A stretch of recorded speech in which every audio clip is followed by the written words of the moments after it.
Que Roberto Dinamite é o maior craque da história do Gigante da Colina, ninguém tem dúvida. Mas a questão que vamos levantar neste vídeo, é quem em sua opinião seria o segundo maior craque da história do Vasco. Não só no aspecto técnico, mas levando-se em consideração a identificação com a torcida vascaína e o histórico de vitórias e títulos. Pedimos que você inscreva-se em nosso canal e após ver todos os pontos negativos e positivos comente quem você acha que deve ser considerado o segundo maior craque da história do Gigante da Colina. Aspecto técnico: tanto Romário quanto Edmundo foram atacantes extremamente técnicos, porém com características diferentes. Romário era o rei da grande área, jogava centralizado no ataque e perfeito nas finalizações, concluía para o gol com muita categoria e raramente desperdiçava as oportunidades de gol. Já Edmundo flutuava mais no ataque. Às vezes centralizado na área, às vezes caindo pelas pontas, e até voltava ao meio de campo para armar as jogadas de ataque. Também era muito habilidoso e com suas jogadas levava a torcida vascaína à loucura e os adversários ao desespero.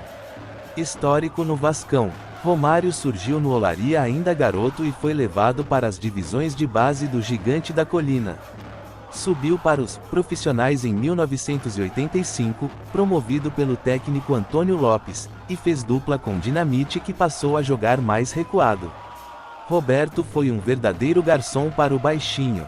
No Vascão conquistou os seguintes títulos: Campeonato Brasileiro de 2000, Copa Mercosul de 2000, Campeonato Estadual de 1987 e 1988, Taça Guanabara de 1986, 1987 e 2000, Taça Rio de 1988 e 2001, sendo decisivos no Brasileiro e Mercosul de 2000. Além dos títulos, vale destacar a brilhante participação no Tetracampeonato do Brasil na Copa de 1994, quando foi o principal destaque daquela Copa do Mundo. Já Edmundo também surgiu da base do Vasco, após passagem na divisão de base do Botafogo. Estreou como profissional no Vasco em 1992 num jogo contra o Corinthians no Pacaembu, quando o Vasco venceu por 4-1, com atuação de destaque, ao ponto de Galvão Bueno durante a narração do jogo dizer que esse garoto vai dar trabalho. No Vascão conquistou os seguintes títulos: Brasileirão em 97, Carioca de 92, duas Taças Guanabaras em 92 e 2000, Taças Rio de 92 e 99. Sem dúvida nenhuma, o auge do animal no Vasco foi o título brasileiro de 1997, quando arrebentou e foi o artilheiro da competição com 29 gols, sendo 3 desses na goleada contra o Urubu, na qual ele humilhou a defesa dos caras, com direito a dancinha e tudo. Talvez o animal não tenha conquistado mais títulos no Vascão porque no auge de sua carreira, após o Brasileiro de 1997, foi transferido para o Fiorentina da Itália, onde não foi tão bem. Retornou em 2000 ao Vasco, mas sem o brilho de 97. Identificação com a torcida: neste sentido, Romário sempre dividiu opiniões, era o queridinho de parte da torcida, inclusive de organizadas. E por outra parte tinha a desconfiança de que ele seja rubro-negro. Nunca declarou ser vascaíno, sempre disse torcer para o América, time de seu pai. Mas notava-se que quando jogou no Urubu, comemorava bastante quando marcava contra o Vasco.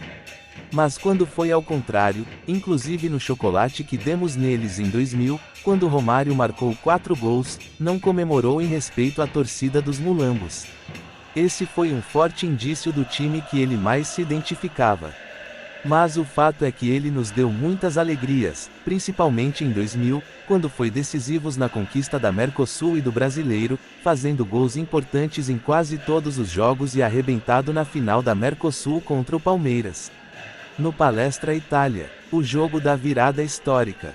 Temos um vídeo sobre essa virada histórica, depois assista que você vai gostar.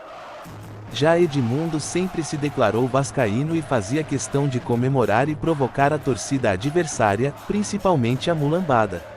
2 pontos que poderia arranhar a relação de Edmundo com a torcida vascaína. Em sua rápida passagem pelo time dos mulambos, quando formou o pior ataque do mundo. Romário, Sávio e Edmundo. Jogou um clássico contra o Vasco e em resposta à torcida vascaína que o provocou o jogo inteiro, respondeu simulando mostrar as partes íntimas para os torcedores. Mas essa atitude foi levado na gozação pela torcida, que sabia do carinho e respeito de ambas as partes. Mesmo porque o animal nada jogou naquela partida que terminou empatada em 0-0, outro ponto que poderia arranhar a relação do animal com a torcida vascaína foi o pênalti perdido na final do Mundial de Clubes de 2000 no Maracanã. Ao perder a última cobrança da disputa de pênaltis contra o Corinthians, o Vasco perdeu pela segunda vez a chance de se sagrar campeão do mundo.